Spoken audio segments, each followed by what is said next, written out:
મિત્રો, ભારત અને પાકિસ્તાન વચ્ચે અત્યારે જ્યારે ઘર્ષણ ચાલી રહ્યું છે અને ભારત દ્વારા અનેક નિર્ણય લેવામાં આવ્યા છે, ફક્ત 5 થી 7 નિર્ણય લેવામાં આવ્યા છે, એટલામાં તો પાકિસ્તાન એટલું બધું ડરી ગયું છે કે ન બોલવાની વાતો કરી રહ્યું છે અને ઉશ્કેરણીજનક ભાષણો પણ આપી રહ્યા છે. આજની વિડીયોમાં મિત્રો ખાસ અહેવાલ થશે ભારત પાકિસ્તાન વચ્ચે જે ઘર્ષણ ચાલી રહ્યું છે તેમાં અનેક બાબતો સામે આવી છે. સમાચારો જાણીએ વિસ્તારથી. મિત્રો, રાફેલ અને મરીન ફાઇટર જેટ માટે અત્યાર સુધીની ભારતની સૌથી મોટી ડીલ સામે આવી છે. પાકિસ્તાન સાથે ચાલી રહેલા તણાવ વચ્ચે ભારત માટે એક મોટા સમાચાર છે. ભારત અને ફ્રાન્સ વચ્ચે આજે રાફેલ મરીન ફાઇટર જેટ માટે અત્યાર સુધીની સૌથી મોટી ડીલ સાઇન કરવામાં આવશે. આ ડીલ 63,000 કરોડ રૂપિયાની છે. આ ડીલ પછી ભારતીય નૌકાદળની તાકાતમાં વધારો થશે. ભારતીય સંરક્ષણ મંત્રાલયના અધિકારીઓ અને ભારતના ફ્રેન્ચ રાજદૂત બંને પક્ષોનું પ્રતિનિધિત્વ કરવાના છે. મિત્રો, અન્ય મહત્વના સમાચારની વાત કરીએ તો પહેલગામ હુમલાની તપાસ રશિયા કે ચીનને કરે તેવું પાકિસ્તાને જણાવ્યું છે અને આ રીતે પાકિસ્તાન હવે ડરી ગયું છે, કારણ કે કહેવાય છે ને કે રેલો આવે છે ત્યારે આ વ્યક્તિ ઊભી થઈ છે. પાકિસ્તાને પહેલગામ હુમલાની તપાસમાં રશિયા અને ચીનને સામેલ કરવાની માંગ કરી છે. પાકિસ્તાનના સંરક્ષણ પ્રધાન રશિયન મીડિયાને આપેલા ઇન્ટરવ્યુમાં કહ્યું છે કે મને લાગે છે કે રશિયા, ચીન અથવા તો પશ્ચિમી દેશો આ કટોકટીમાં ખૂબ જ સકારાત્મક ભૂમિકા ભજવી શકશે. તેમણે એક તપાસ સમિતિની રચના કરવી જોઈએ જે તપાસ કરે કે પીએમ મોદી જૂઠું બોલી રહ્યા છે કે સાચું. એક આંતરરાષ્ટ્રીય ટીમે આની તપાસ કરવી જોઈએ. મિત્રો, ચોખ્ખું દેખીતું છે કે પાકિસ્તાન લગભગ 30 થી વધારે વર્ષોથી એક આતંકવાદી પ્રવૃત્તિને પ્રોત્સાહન આપે છે, ત્યારે અત્યારે એક કહી શકાય કે પાકિસ્તાન જાણે કે પોતે ચોખ્ખું હોય તેમ સફાઈની વાતો પણ કરી રહ્યું છે. આવનારા દિવસોમાં એક સત્યતા બતાવશે કે પાકિસ્તાન હજુ પણ પોતાનું જે છે વાંક છે એ છોડવા તૈયાર નથી. મિત્રો, અન્ય મહત્વના સમાચારની વાત કરીએ તો ભારતે પાકિસ્તાનને આપ્યો છે $500 મિલિયન ઝટકો. જી હા દોસ્તો, પહેલગામમાં આતંકી હુમલો થયા બાદ આતંકીઓને છાવરતું પાકિસ્તાન એક પછી એક મુશ્કેલીમાં મુકાઈ રહ્યું છે. હુમલા બાદ ભારત સરકારે દેશમાંથી પાકિસ્તાનીઓને ખદેડવાની, સિંધુ જળ સંધિ સસ્પેન્ડ કરવા સહિતની કાર્યવાહી તો કરી છે, તો બીજી તરફ ભારતના વેપાર જગતે પણ દુશ્મન દેશની અર્થવ્યવસ્થા ઉપર આકલો હુમલો કર્યો છે. ઉપરાંત મિત્રો, પાકિસ્તાન સાથે તમામ પ્રકારના વેપાર અને વ્યવહાર બંધ પણ કરી દેવામાં આવ્યા છે. મિત્રો, 26 રાજ્યના પ્રમુખ વેપારી નેતાઓએ પાકિસ્તાનને આપ્યો છે આર્થિક ઝટકો. વાસ્તવમાં CAIT આગેવાની હેઠળ ભુવનેશ્વરમાં રાષ્ટ્રીય ગવર્નિંગ કાઉન્સિલની બેઠક યોજાઈ હતી, જેમાં પાકિસ્તાન સાથે તમામ પ્રકારનો આયાત અને નિકાસ સહિતનો વેપાર બંધ કરવાનો સર્વસંમતિથી નિર્ણય લેવાયો છે. દેશના 26 રાજ્યોના 200થી વધુ પ્રમુખ વેપારી નેતાઓએ બેઠકમાં ભાગ લીધો હતો, જેમાં પહેલગામ હુમલાના મૃતકોને શ્રદ્ધાંજલિ આપવામાં આવી. આ સાથે હુમલા અંગે રોષ વ્યક્ત કરીને પાકિસ્તાનને મોટો ઝટકો પણ આપ્યો છે. પાકિસ્તાનનો સંપૂર્ણ બહિષ્કાર અને તમામ વેપાર બંધ કરવા માટે પણ પ્રસ્તાવ કરવામાં આવ્યો છે. મિત્રો, અન્ય મહત્વના સમાચારની વાત કરીએ તો ભારત સરકારનો મોટો એક નિર્ણય સામે આવ્યો છે. 3 વર્ષની જેલની સજા, 3 લાખ રૂપિયા દંડ. જો પાકિસ્તાનીઓ ભારત નહીં છોડે તો થશે આવી આકરી સજા. જમ્મુ કાશ્મીરના પહેલગામમાં આતંકવાદી હુમલો થયા બાદ ભારત સરકારે કડક કાર્યવાહીઓ શરૂ કરી દીધી છે. દેશમાંથી તમામ પાકિસ્તાનીઓ ખદેડવાનો આદેશ આપી દીધો છે. જો પાકિસ્તાનીઓ ભારત સરકારના આદેશનું ઉલ્લંઘન કરે છે તો તેમને આકરી સજા ફટકારવાનો નિર્ણય કરાયો છે. સરકારે સ્પષ્ટ કર્યું છે કે જો પાકિસ્તાનીઓ નિર્ધારિત સમય મર્યાદા બાદ ભારતમાં રોકાશે તો તેમની ધરપકડ પણ કરવામાં આવશે અને આકરી સજા પણ કરવામાં આવનારી છે. મિત્રો, પહેલગામ હુમલા બાદ ભારત સરકારે કડક વલણ તો અપનાવી દીધું છે. વિઝા ધારકોને 26 એપ્રિલ સુધીમાં દેશ છોડવાનો આદેશ આપ્યો હતો, જ્યારે મેડિકલ વિઝા ધારકોને 29 એપ્રિલ સુધીનો સમય આપ્યો હતો. જે વિઝા કેટેગરીના હેઠળના નાગરિકોએ ભારત છોડીને જતા રહેવાનું છે તેમાં visa on arrival, business, film, પત્રકાર, ટ્રાન્ઝિટ, કોન્ફરન્સ, પર્વતારોહણ, વિદ્યાર્થી, વિઝિટર, ગ્રુપ ટુરિસ્ટ, તીર્થયાત્રી અને ગ્રુપ તીર્થયાત્રી વિઝાનો સમાવેશ થાય છે. 4 એપ્રિલ 2025થી લાગુ કરાયેલા ઇમિગ્રેશન એન્ડ ફોરેનર્સ એક્ટ 2025 હેઠળ આવા લોકો સામે કાર્યવાહી કરવામાં આવશે.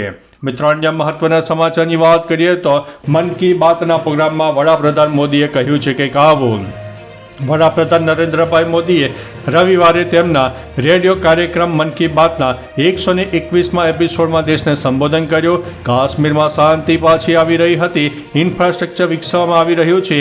જમ્મુ કાશ્મીરમાં પ્રવાસીઓની સંખ્યામાં વિક્રમી વધારો થઈ રહ્યો છે. સ્થાનિક લોકોની કમાણી પણ વધી રહી છે. પરંતુ આતંકવાદીઓને આ બધું ગમ્યું નહીં. તેથી પર્યટકો ઉપર આ હુમલો કરવામાં આવ્યો છે. આતંકવાદ વિરુદ્ધ આ યુદ્ધમાં 140 કરોડ ભારતીયોની એકતા સૌથી મોટી તાકાત છે. આ એકતા જ આપણી લડાઈનો આધાર છે. આતંકી હુમલા અંગે વાત કરતા વડાપ્રધાને કહ્યું છે કે આજે દુનિયા જોઈ રહી છે કે આતંકી હુમલા પછી આખો દેશ એક સ્વરમાં બોલી રહ્યો છે. ભારતના લોકોમાં જે આક્રોશ છે તે આખી દુનિયામાં પણ છે. આખું વિશ્વ આ લડાઈમાં આપણી સાથે ઊભું છે. પહેલગામ આતંકી હુમલાના પીડિત પરિવારોને હું વિશ્વાસ અપાવું છું કે તેમને ન્યાય મળશે. આ હુમલાનું કાવતરું કરનારાઓને આકરી સજા મળવાની છે. મિત્રો, અન્ય મહત્વના સમાચારની વાત કરીએ તો પહેલગામ હુમલા પછી POKમાં એલર્ટ આપવામાં આવ્યું છે. પાકિસ્તાને સેના પણ ખડકી દીધી છે. પાકિસ્તાની સૈન્યનો સતત ત્રીજા દિવસે LOC ઉપર આખી રાત ગોળીબાર થયો હતો. આતંકીઓ AK-47 M47 રાઇફલ લઈને ગાઢ જંગલોમાં 22 કિલોમીટર ચાલીને પહેલગામ પહોંચ્યા હતા, જેમાં NIAની તપાસમાં ઘટસ્ફોટ થયો છે. જ્યારે બીજી તરફ મુંબઈના 26/11ની જેમ પાકિસ્તાનમાં કંટ્રોલ રૂમ બનાવીને પહેલગામમાં પણ આતંકીઓને સૂચના આપવાનું કાવતરું સામે આવ્યું છે. જમ્મુ કાશ્મીરમાં 5 દિવસમાં સુરક્ષા દળોના 500થી વધુ સ્થળે દરોડા પાડવામાં આવ્યા છે. યુદ્ધના ડરથી પાકિસ્તાનમાં તમામ રેલવે સ્ટેશનો સેનાને સોંપાયા હોવાનો અહેવાલ છે. આતંકીઓએ કુપવાડામાં સ્થાનિક સામાજિક કાર્યકરને ઠાર કર્યો છે. સુરક્ષા દળોએ વધુ 3 આતંકીઓના ઘર પણ ઉડાવી દીધા છે. મિત્રો, અન્ય મહત્વના સમાચારની વાત કરીએ તો ભારતીય નૌસેનાએ અરબ સાગરમાં અનેક એન્ટીશિપ મિસાઇલોનું પરીક્ષણ પણ કરી દીધું છે. નેવી ગમે ત્યારે ગમે ત્યાંથી કોઈ પણ રીતે ભવિષ્યમાં રાષ્ટ્રના દરિયાઈ હિતોની રક્ષા માટે સંપૂર્ણ તૈયાર છે. ભારતીય નૌકાદળના યુદ્ધ જહાજોએ અનેક સફળ એન્ટીશિપ મિસાઇલોના ફાયરિંગ કર્યા છે. નૌકાદળના પ્રવક્તાએ ટ્વિટર પર એક પોસ્ટમાં જણાવ્યું છે કે આ ગોળીબાર લાંબા અંતરના ચોકસાઈપૂર્વક હુમલાઓ માટેનું પ્લેટફોર્મ છે. સિસ્ટમ અને ક્રૂની ઓપરેશનલ તૈયારીઓ પુષ્ટિ કરે છે. તેનો ઉદ્દેશ્ય નૌકાદળની યુદ્ધ સજ્જતાને ભારતના દરિયાઈ હિતોનું રક્ષણ કરવાની ક્ષમતા દર્શાવવાનો હતો. આ યુદ્ધ જહાજોને અરબી સમુદ્રમાં તૈનાત કરવામાં આવી દીધા છે. પોસ્ટમાં લખવામાં આવ્યું છે કે ભારતીય નૌકાદળના જહાજો સફળતાપૂર્વક અનેક એન્ટીશિપ ફાયરિંગ કર્યું છે. આમ લાંબા અંતરની ચોકસાઈવાળા આક્રમક હુમલા માટે પ્લેટફોર્મ, સિસ્ટમ અને ક્રૂની તૈયારી પુષ્ટિ કરી દેવામાં આવી છે. નેવી ગમે ત્યારે ગમે ત્યાંથી અને કોઈ પણ રીતે ભવિષ્યમાં રાષ્ટ્રના દરિયાઈના હિતોની રક્ષા કરવા માટે પણ તૈયાર છે. મિત્રો, અન્ય મહત્વના સમાચારની વાત કરીએ તો મણિપુરમાં સેના અને આસામ રાઇફલ દ્વારા 16 ઉગ્રવાદીઓની ધરપકડ કરવામાં આવી છે, જેમાં હથિયારો અને દારૂગોળો પણ જપ્ત કરવામાં આવ્યો છે. મણિપુરમાં ગુપ્ત માહિતીના આધારે બહુવિધ ઓપરેશનમાં ભારતીય સેના અને આસામ રાઇફલે મણિપુર પોલીસ, CRPF, BSF અને IBTP સાથે મળીને મણિપુરના પહાડી અને ખીણ જિલ્લાઓમાં 16 ઉગ્રવાદીઓની ધરપકડ કરી છે. આ દરમિયાન સ્થળ ઉપરથી હથિયારો, વિસ્ફોટકો, દારૂગોળો મોટા જથ્થામાં ઝડપી પાડવામાં આવ્યો છે. એક સત્તાવાર માહિતી મુજબ 20 થી 26 એપ્રિલ 2025ની વચ્ચે હાથ ધરવામાં આવેલા ઓપરેશનમાં ઉગ્રવાદી પ્રવૃત્તિઓને વિક્ષેપિત કરવા અને વિસ્તારમાં શાંતિ જાળવવા માટે સુરક્ષા દળો દ્વારા સખત કાર્યવાહી કરવામાં આવી હતી. મિત્રો, અન્ય મહત્વના સમાચારની વાત કરીએ તો ભારતના એક પછી એક નિર્ણયથી પાકિસ્તાનમાં ખળભળાટ મચી ગયો છે. ત્યારે પાકિસ્તાને કહ્યું છે કે 130 પરમાણુ મિસાઇલો અમારી પાસે છે અને તે ભારત માટે છે. સિંધુનું પાણી રોક્યો તો યુદ્ધ માટે તૈયાર રહો. પાકિસ્તાનના મંત્રી અબ્બાસીની પરમાણુ હુમલો કરવાની ધમકી સામે આવી છે. પહેલગામ આતંકવાદી હુમલા બાદ ભારત દ્વારા લેવામાં આવેલા કડક પગલાંના જવાબમાં પાકિસ્તાનના મંત્રી હનીફ અબ્બાસીએ ખૂબ જ આક્રમક અને ઉશ્કેરણીજનક નિવેદન આપ્યું. તેમણે ભારતને પરમાણુ હુમલાની પણ ધમકી આપી છે. અબ્બાસીએ ખુલ્લેઆમ ચેતવણી આપી છે કે પાકિસ્તાનના પરમાણુ શસ્ત્રાગાર અને ગૌરી, શાહીન અને ગજનવી જેવી મિસાઇલો ભારત સામે તૈયાર રાખવામાં આવી છે.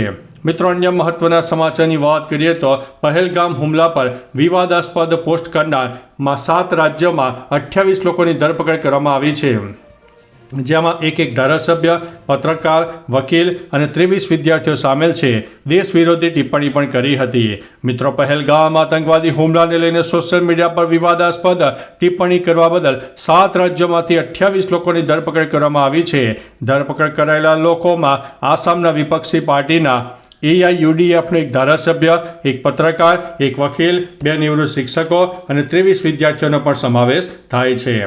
મિત્રો, અન્ય મહત્વના સમાચારની વાત કરીએ તો ભારતના એક પછી એક નિર્ણયથી પાકિસ્તાનમાં અત્યારે મુશ્કેલીઓ સર્જાઈ રહી છે. પાકિસ્તાનમાં હવે દવાઓની અછત પણ શરૂ થઈ ગઈ છે. પહેલગામ હુમલા બાદ ભારત અને પાકિસ્તાન વચ્ચે તણાવ ચરમસીમાએ છે. ભારત દ્વારા પ્રતિબંધો લાદવામાં આવ્યા ત્યારથી પાકિસ્તાનમાં ગભરાટની સ્થિતિ છે અને સતત ધમકીઓ આપી રહ્યો છે. હુમલા બાદથી ભારતે દ્વિપક્ષીય વેપાર સંપૂર્ણપણે સ્થગિત કરી દીધો છે. આવી સ્થિતિમાં જ્યારથી દવાઓનો પુરવઠો બંધ થયો છે ત્યારથી પાકિસ્તાન ચિંતિત છે. તેણે દવાઓ સપ્લાય કરવા માટે ઇમરજન્સી સોલ્યુશન શોધવાનું શરૂ કર્યું છે. પાકિસ્તાની મીડિયાના રિપોર્ટ અનુસાર ભારત સાથેનો વેપાર બંધ થયા બાદ પાકિસ્તાન સરકારે દવાઓની માંગને પહોંચી વળવા અન્ય ઉપાયો પર કામ કરવાનું શરૂ કર્યું છે. પાકિસ્તાન ઓથોરિટીએ પુષ્ટિ કરી છે કે ફાર્માસ્યુટિકલ સેક્ટર પર પ્રતિબંધની અસર અંગે કોઈ સત્તાવાર માહિતી નથી. જો કે ઇમરજન્સી પ્લાન પહેલેથી જ અમલમાં છે. તમને જણાવી દઈએ કે હાલમાં પાકિસ્તાનના તેના ફાર્માસ્યુટિકલ કાચા માલના 40% સુધી ભારત ઉપર નિર્ભર છે, જેમાં સક્રિય ફાર્માસ્યુટિકલ ઘટકો, વિવિધ અદ્યતન ઉપચારાત્મક ઉત્પાદનોનો સમાવેશ થાય છે. આવી સ્થિતિમાં પાકિસ્તાન ચીન અને રશિયા સાથે સંપર્ક સ્થાપિત કરી રહ્યું છે, જેથી તે પોતાની તબીબી જરૂરિયાતો પૂરી કરી શકે. National health service and regulation મંત્રાલયના એક અધિકારીએ પાકિસ્તાન તેની દવાઓ માટે 30 થી 40% કાચા માલની આયાત ભારતમાંથી કરતું આવ્યું છે. તો ચાલો મિત્રો, ફરીથી દેશ અને દુનિયાના સુપરફાસ્ટ સમાચાર લઈને મળતા રહીશો. ત્યાં સુધી અમને રજા આપશો. નમસ્તે.